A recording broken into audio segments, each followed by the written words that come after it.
د امریکا غږ آشنا تلویزیون تاسو ته نړۍ وړاندې کوي، هر کله او هر چیرې چې وغواړئ.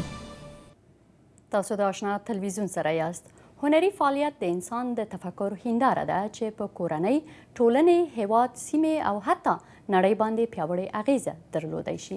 له همدې کبله دا مهمه ده چې ماشومان د هنر سره مینې ته وهڅول شي. نن تاسو ته د رسامۍ د هنر هغه مینهواله درپېژنو چې زما همکار ښایسته سعادت لامې ورسره په کابل کې لیدلي وو. راځئ د یوې وړې تنکۍ ځوانې سره مو اشنا کړم. دا سریا ځلا ده.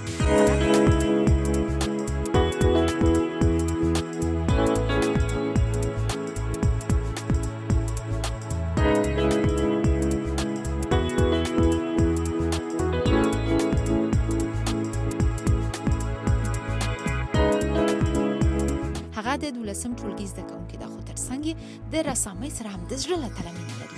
چې زما رسمونه اکثرا د افغانستان د اتلانو رسمونه دي او زه غواړم خپل تاریخ خپلو هېوادوالو ته په انځورونو کې بیان کړم او خپل هم زما د تاریخ د افغانستان سره ډېره علاقه ده.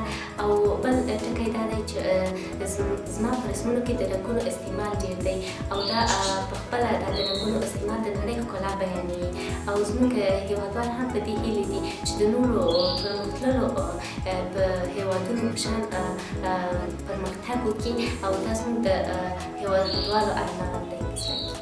هر انسان د یو ډول هنر سره د زړه اړیکه لري. نو ځلا وایي موږ باید په خپل زړه کې د هنر دا لاره پیدا او په عمل کې خپله دا مینه تعقیب هم کړو.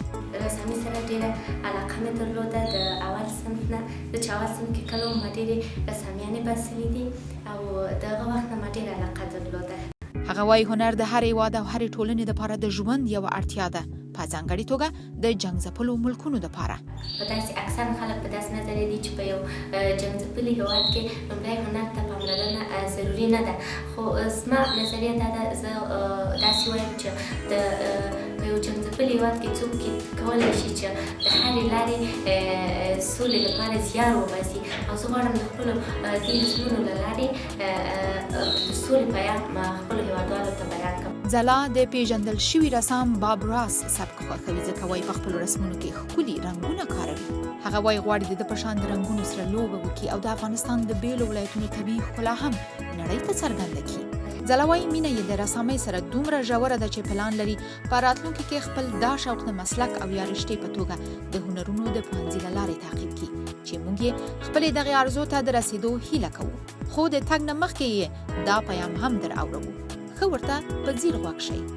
زه دوی ته دا پیام لرم چې په هره برخه کې چې دوی شوق علاقه لري خپل استعداد خلکو ته وښیي او د افغانانو استعداد نړیوالو خلکو ته وښیي او میندې او پلرو ته دا پیام لرم چې په هره برخه کې چې اولادونه